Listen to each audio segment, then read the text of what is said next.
I'm Christy Wright, creator of The Business Boutique, where we are all about equipping women to make money doing what you love. We're focusing on business this hour. So if you have questions about a side business or small business, a hobby business, a home-based business, a growing business, an Etsy shop, a freelance business, you name it, I am here for you. Our next question is from Shannon, and Shannon's calling from Denver. Hey, Shannon, thanks for calling. How can I help?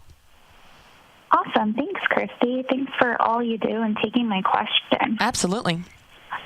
I'm owner of a small floral business. I don't have a storefront, and it's just me operating it. I focus on business to business as I aim to bring life to business.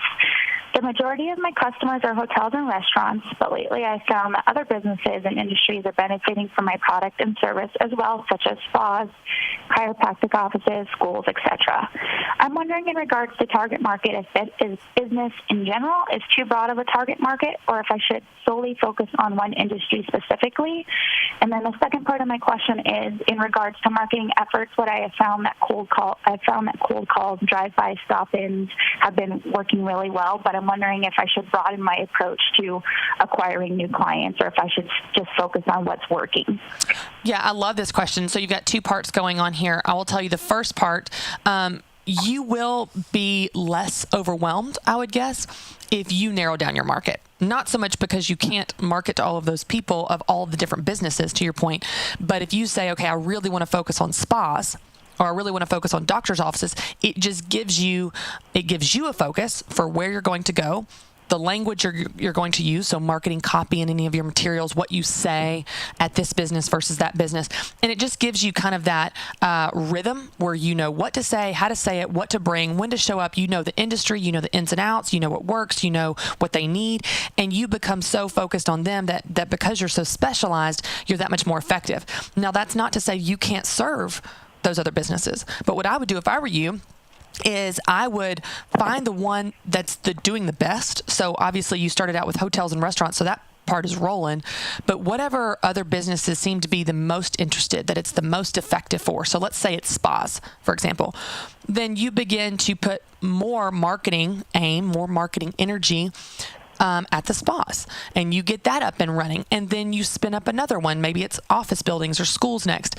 You can do all of them simultaneously, but I think you'll be overwhelmed and you'll feel more like a beginner in each of those industries than feeling like an expert in one. And so I would just take them one at a time in terms of your marketing effort. You certainly can serve all of them. If a school calls or an office building calls or gets a referral or recommendation, you're going to help them and you're going to encourage them to tell their friends in their other offices. So you can do them. I would just focus on one at a time for your sanity, especially since you're a small business, to really get that thing dialed in before you try to spin up a second one. So I would say start there. As far as your question about doing something new or doing what's working, I would do both.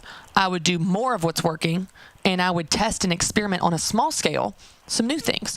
So maybe, for example, right now cold calls work great. And let's say, do you currently, Shannon, do you currently take samples to these offices? Like when you cold call, do you walk in with a bouquet? Yeah, so I definitely do those too. I can kind of fill out based off of the first conversation how interested and how serious they are as far as level of commitment and what they're looking for at that time. So I definitely gauge, and then I bring samples depending on what I get from the feel of our correspondence prior to meeting. Gotcha. Well, if you have the inventory, and if it doesn't cost you too much, or let's just say you have a bunch of flowers left over from a different job. Let's say you do a hotel and you've got some random scraps left over. That happens all the time. You put together something awesome. Don't waste a single thing. Every stem, everything gets put into a new bouquet to be taken to a potential client. You walk in and say, hey, just wanted to bless you guys with a beautiful bouquet for your lobby. Here's my business card. If you want more, here's the service I provide. I'd love to talk. So I wouldn't wait for them to be interested to give them a sample. I would show up with a sample. And that's how you get your foot in the door. That's something where you can experiment and try something new. So both. Do more of what's working and maybe test on a small scale some things that you haven't done. And that's how we learn new things that work. It is a great question. I'm taking your calls for one more segment. Again, I am Christy Wright, and this is The Dave Ramsey Show.